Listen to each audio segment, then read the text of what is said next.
Okay, so some of you requested na magkaroon tayo ng watch tier list para maipaliwanag natin yung mga entry-level watches and mid-level, and then you go up in terms of prices into the luxury watches level.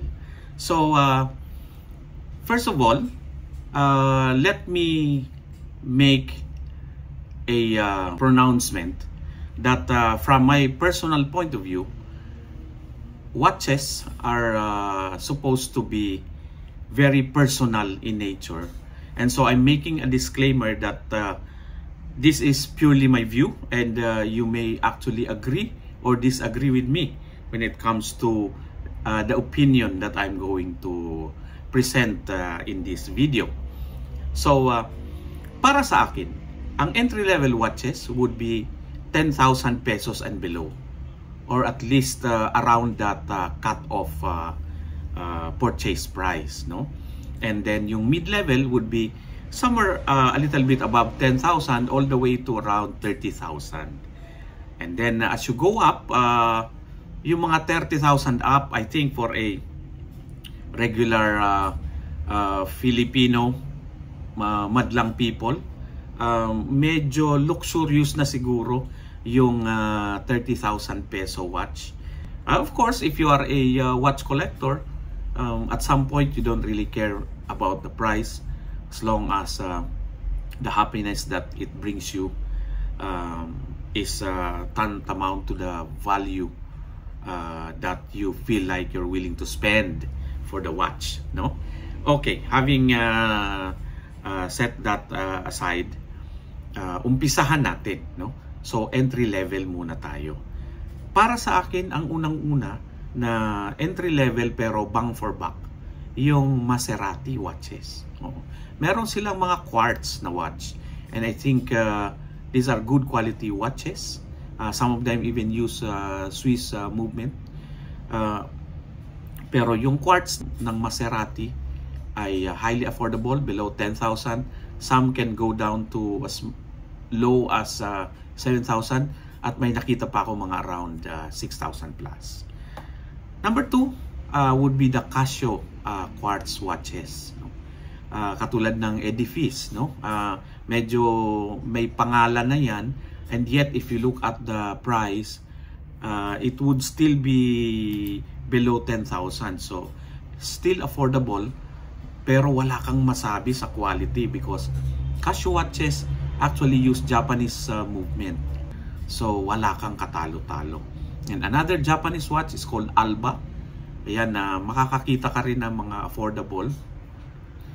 So Alba is also recommended as an entry-level watch for would-be watch collectors. If you're starting out, maybe I would recommend that you start with these brands or these particular watches. Kasi yung mga brands na yan, meron yan ng mid-level tier, no? So mamaya pag-uusapan natin yan. And then number 4 would be Invicta. Yan, US brand. They use both Swiss movement and Japanese movement. So depende na lang sa model na pipiliin mo. For example, they have yung mga Pro Diver nila ng Invicta would still be below 10,000 pesos, but the quality would be good. Meron pa nga silang Invicta GMT na Pro Diver. Imagine GMT watch below 10,000. So also value for money.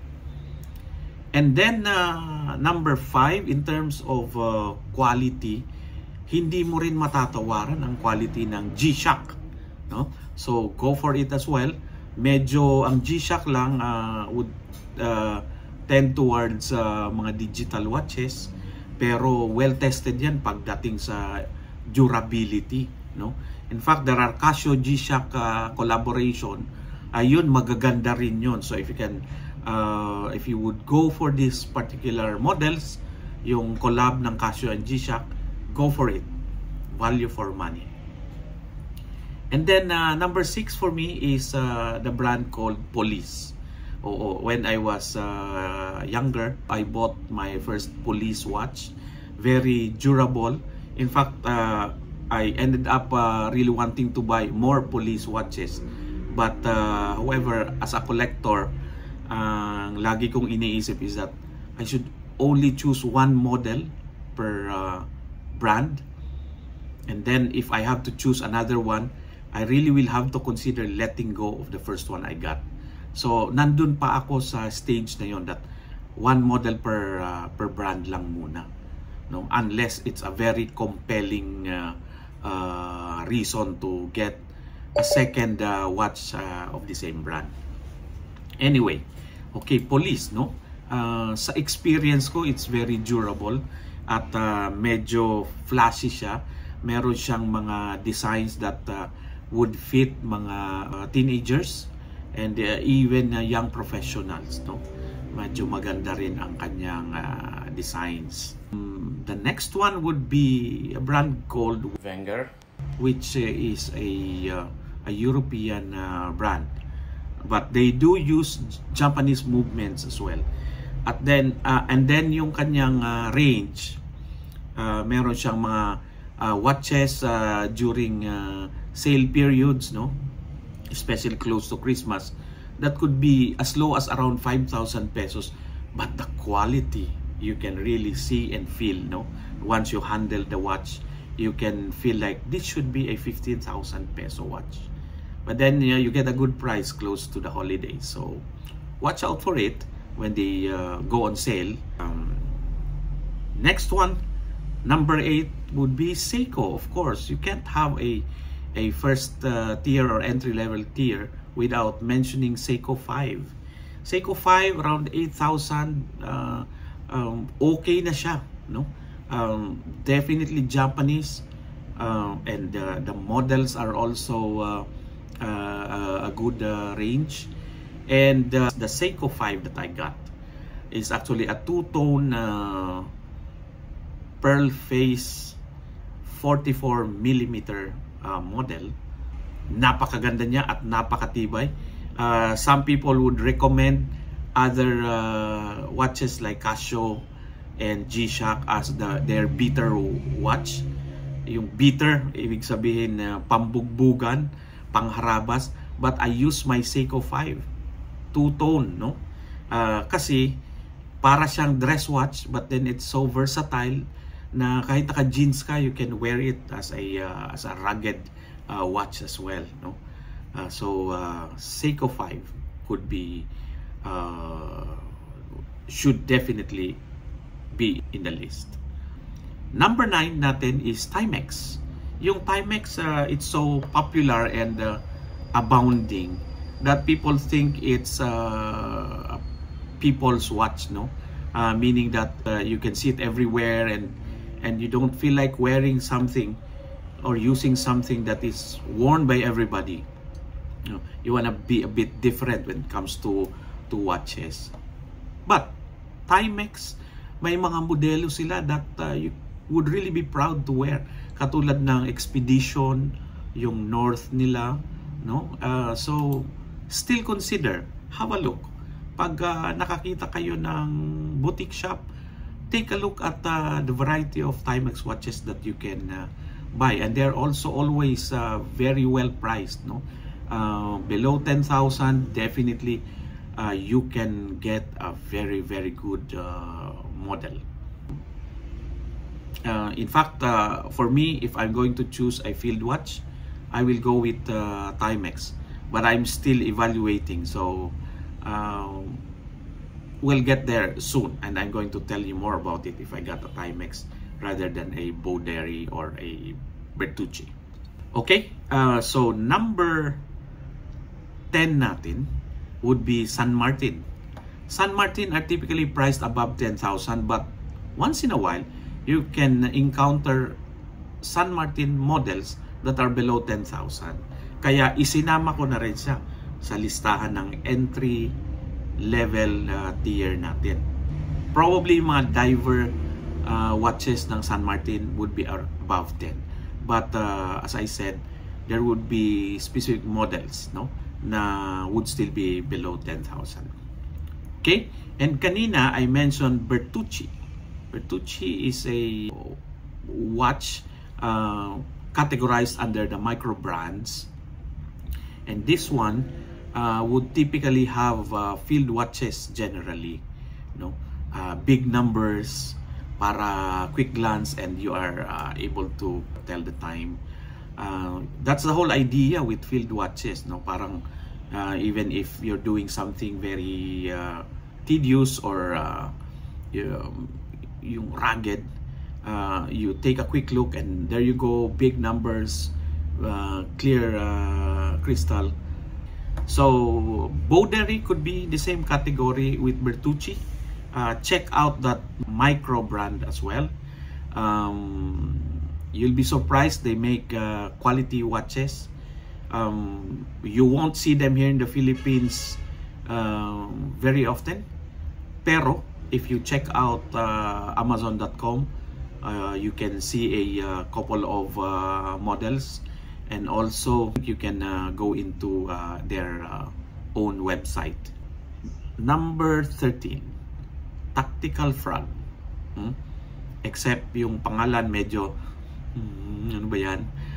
But Tactical Frog, they make good watches at entry-level prices. So check that out also. Available I think in Amazon.com and probably Lazada. I'm not so sure. But maybe the models would be a bit limited, but they do make good watches of good quality, Japanese movement, and also crystal can range from between mineral crystal or even like Bowdery and Bertucci. Some models even use sapphire crystal, the hardest one ever. And then I would like to also mention as our number 14, Fossil. Fossil watches are okay. I used to think that they are actually a bit high-end, but as your spending power gets better, I realized eventually that it is actually an entry-level brand. Some people would mistake it as a luxury brand just because they do make other items aside from watches. They have boutiques that would sell leather bags and quality wallets and so on. But this is the thing, and I'm going to say a few more words about this later on. Fashion watches are not necessarily great watches. No, if they're not specialized towards making watches, then they would tend to just mass produce things and even rely on what watch collectors or horology enthusiasts would call drop-shipped type of watch. No? Yung ibinagsak ng maramihan. Okay? So, Fossil.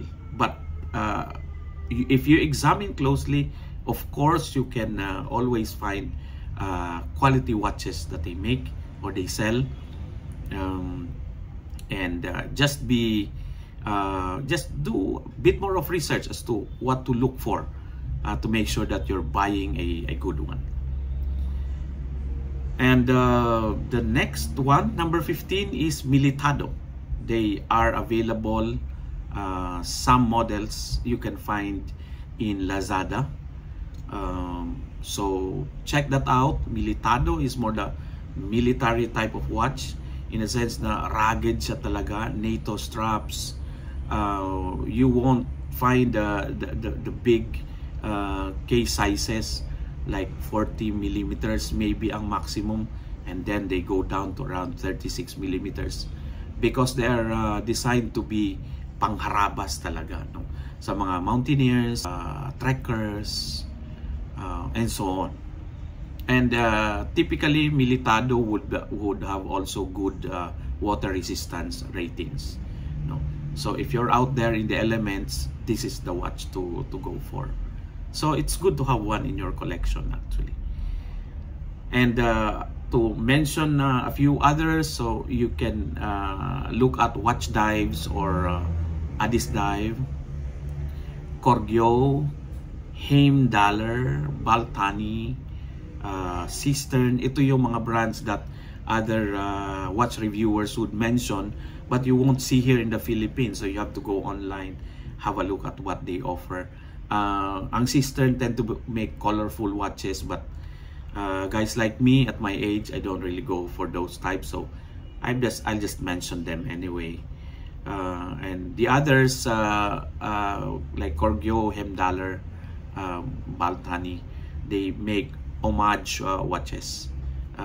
Means that they copy the design of others and then they brand it as their own, but they do have some unique watches as well that they have designed on their own. So don't count them out, they're good. And at this point, I would like to make a distinction between fake watches and homage watches, because fake watches, they would copy it, put in inferior parts, and then put in the brand like fake Rolex, and they'll mark it Rolex.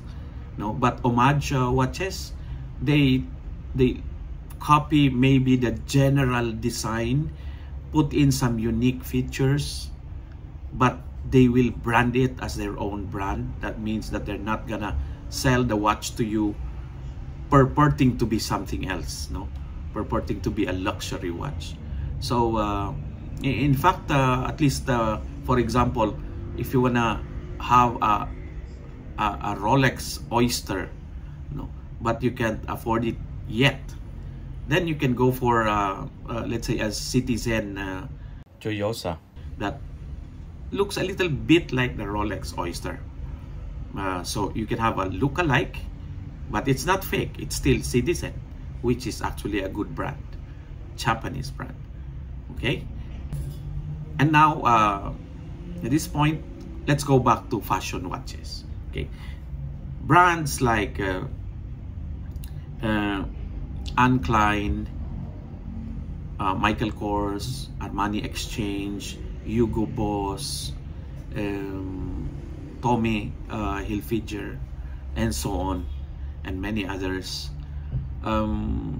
They are fashion watches, so they're not specialized watchmakers, so their tendency is to sell to you the brand name rather than the quality of the watch. But having said that, it's not that they're not making quality watches or they're not selling quality watches. They do. You just have to look close enough, I guess, and make a critical evaluation of the watch and see whether it's the watch that fits you or it's the watch that makes you tick. Because for example, you might be buying an MK, but then you would realize that you practically paid for the brand name and not really for the quality of the crystal or the movement inside, or the details of the dial. You know, there are watches out there that are very, very interesting in terms of the design of the dial. So that's one thing that actually floats the boat of many watch collectors. So I hope you get my point about fashion watches, but in the end, my opinion is really just mine. You might have a different one. I would always respect yours. Okay, so we're done with the entry-level tier. Let's now move to the mid-level tier. And as I mentioned, this would be above 10,000 and approximating around 30,000 pesos. I mentioned kanina Maserati, di ba? So number 1 uli natin siya sa mid-level, Maserati, but the automatic ones. So meron siyang above 10,000, around 20,000 yung iba, quality watches from Maserati. Number 2, Seiko.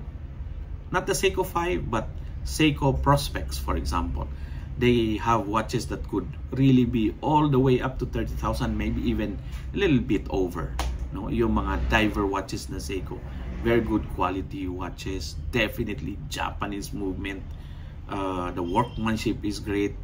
You know how the Japanese are, they're very meticulous about their craftsmanship. Number 3, Bulova. Yeah, I own one, the Bulova Surveyor, open heart. You can see the movement inside, automatic. So take a look at this brand. You can have a Bulova that could approximate the low end of this mid-level tier, maybe around 15,000, but then you can have also close to 30,000 or a little bit over. Okay, so then the next one, number 4, is Luminox. You know what I mean. You've seen this watch in the shelves. You know how good they look, and when you hold them, you know how strong and durable they feel in your hands.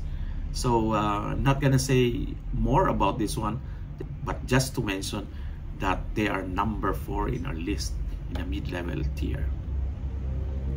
Number 5, Citizen. As I mentioned a while ago, the divers of Citizen are superb. So check it out. Good range in terms of prices as well, and good range in terms of design. I've been eyeing their Citizen divers watch with a green dial and a green bezel. That one, Eco Drive, solar powered. I'm gonna get that one very soon. And number 6 natin, Orient. Orient is actually also a Japanese brand. They are the makers of the famous Bambino. Check it out. Bambino watches are collectibles. I'm also eyeing the green one. So Orient, dalawang klase, no? Just so you know. Merong Orient Malaysia that are priced a little bit lower, maybe around 12,000-15,000. But the Orient Star, when they say Orient Star, it means that it is coming out of Japan. Yan yung medyo nasa 25,000 to 30,000 na, no?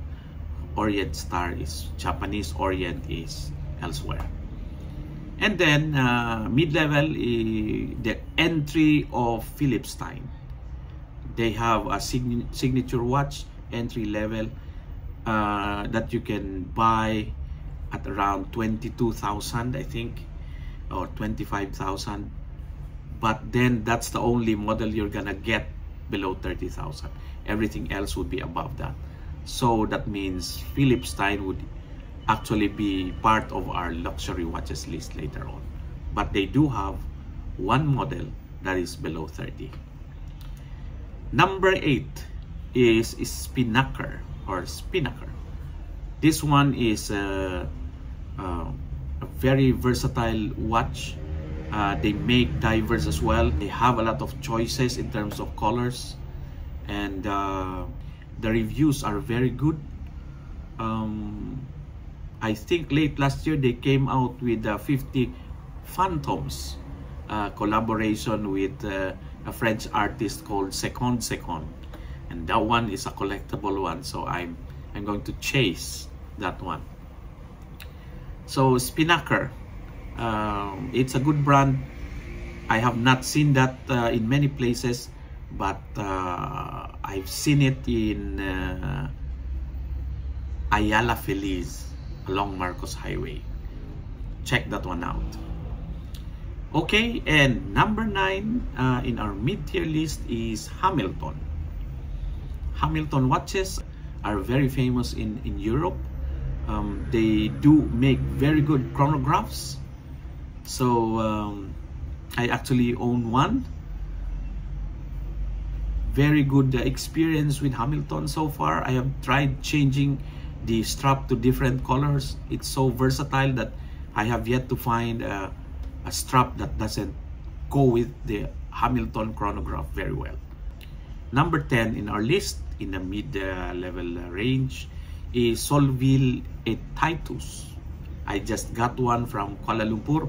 I got the chronograph as well. And the reason why I got that one was, while it's a chronograph, you can actually use it as a dress watch because it just slides under your cuffs, right? So although it's a chronograph, it's versatile. You can change it with a leather strap, or you can change it with a steel strap, and it would still look fabulous. So far, I'm loving my Solville et Titus Nordic tail model. And number 11 for our mid-level tier is Victorinox. Yes, the Swiss knife maker. And then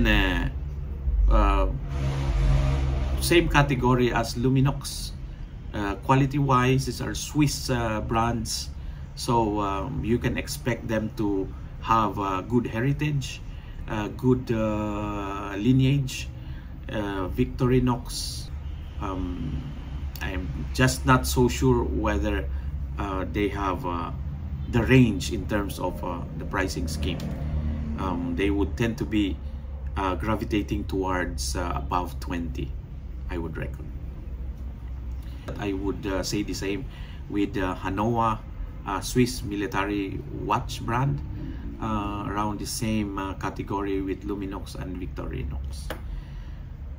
But during the sale season, I have seen some Hanoa just over 10,000 pesos. So could still be a good option for those who wanna try this brand and still not splurge too much.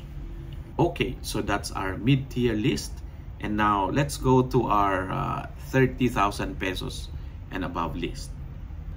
Number one, of course, is Rolex, and there's nothing to be said more about this brand. Either you go for the Daytona, the Oyster. So Rolex, of course, is luxury. Number two is Omega.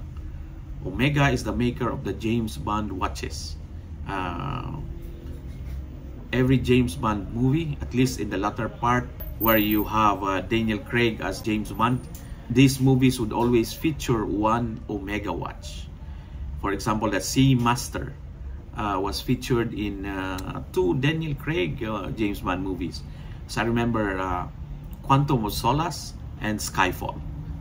Number three is Tissot, another luxury brand. I think they have the PRX, and then they have the PRS 330. They have models intended for certain athlete celebrities. Tissot. Then you have Rado, another famous brand. I have not evaluated their watches, so I'll just include them in the list, but that's all I'm gonna do for now. And then you have Tag Heuer. Tag Heuer has been here for a very long time. I remember in my high school days, it was a very famous watch brand that you can brag about if you own one back in the day.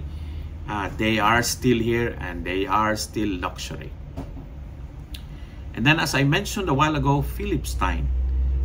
Aside from that one model that they have below 30, all the rest are above the 30,000 pesos benchmark.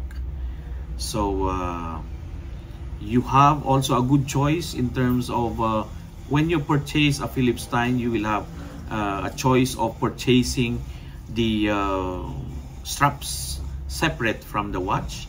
So you can go for calfskin strap, or I think they have the crocodile strap, and they have the steel strap of different colors. So very, very well thought of. That's the genius of you, Philippe Stein. Number 7 is a watch called Frank Muller. They are the makers of the crazy number watches, where you actually would see that the numbers are all over the place. They also have very colorful watch faces or dials. So they experimented with the design of the watch. Some would be very loud and some would be very, very modest, very laid back. So a good variety. Frank Muller, but I think they are losing popularity these days. If I'm not mistaken, the company has actually gone bankrupt and they have been sold off. And their efforts to make a comeback, but I have yet to check the status. And then of course you have AP, Audemars Piguet. It's quite a statement if you're wearing it on your wrist. According to Alden Richards, it really gives him the self-confidence when he wears one, as if he needs more self-confidence. With that looks, you don't need any more. So number 9, of course, we can't have a luxury list without mentioning Patek. Patek Philippe is a definite luxury brand. They have the famous Nautilus design. The good thing about Patek is that if you look close into the face or the dial, they actually have this texture that you would really love. So the watch collectors, they really look at the details, and for some reason it gives them so much joy doing so. And then Richard Mille, I don't know much about this brand aside from it being a very, very expensive brand. I'm gonna do a little bit more of research about it and maybe tell you more about it at some point in time. But for now, just to mention that one. And then we've mentioned 10 so far, but there are other brands that I have not made any research on, but I know that they are high up there, like Vacheron Constantin, Hublot, Cartier, and then Breitling. We know that it's also a James Bond watch. Pierce Brosnan is the model for that one. And then the end of the list for the luxury watches is Grand Seiko. Grand Seiko is the tip-top Seiko. They are using their best materials, titanium, sapphire crystal, and also the best Japanese movement that you can ever find. Precision is what makes Grand Seiko grand. Okay, so that's the list. Next video, I'm gonna talk more about considerations. If you are an up-and-coming watch collector, what might be the things that you wanna look into when you are evaluating a watch, and whether you would want that watch to go into your personal collection. Let's talk more about that one next time. Okay, so for now, that's it. Thank you so much for going through this whole video with me, and I hope to see you again next time.